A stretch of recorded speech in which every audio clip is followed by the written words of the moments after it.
They said the forest had eyes, not the kind you see in town. Oh, these ones don't blink. They just watch, quiet, patient, waiting. In one small village tucked between red earth and thick trees, there was a tradition older than anyone could remember. Every few years, the forest would choose a girl. Not just any girl, one with a certain kind of spirit. The elders would gather, the drums would talk, and the chosen one would be named the bride of the forest.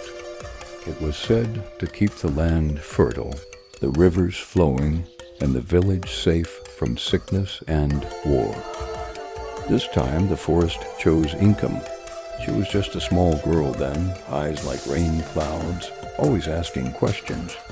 When they told her she had been chosen, she didn't cry.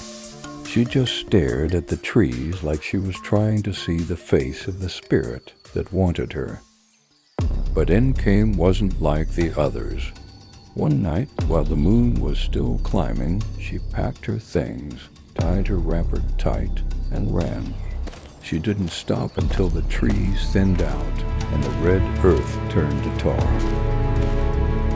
She found herself in the city, Lagos, where the horns don't sleep and the buildings scrape the sky. Life was hard at first.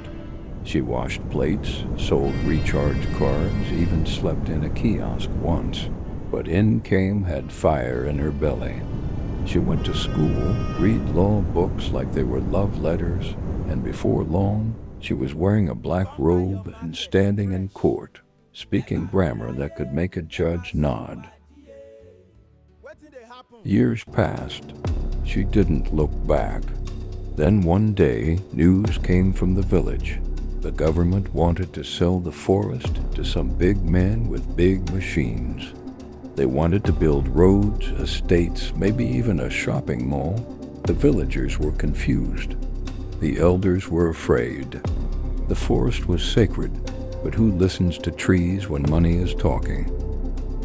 That's when Nkem returned. She arrived in a black car, heels clicking on the same earth she once ran from. The children stared, the elders whispered, but she didn't come to greet or to beg. She came to fight. Under the old baobab tree, she stood like a pillar.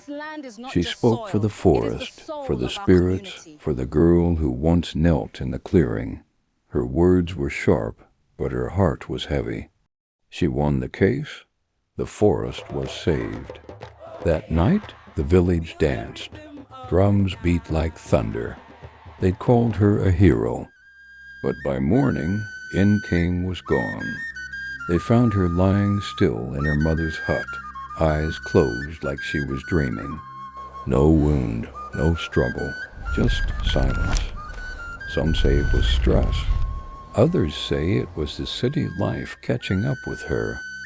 But the old women, the ones who still speak to the wind, they shook their heads and said, "The Spirit has come for his bride.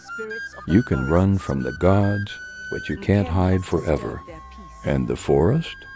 It was quiet again, watching, waiting. This is IGIRI'S Baobab Chronicles, where stories remember and voices endure.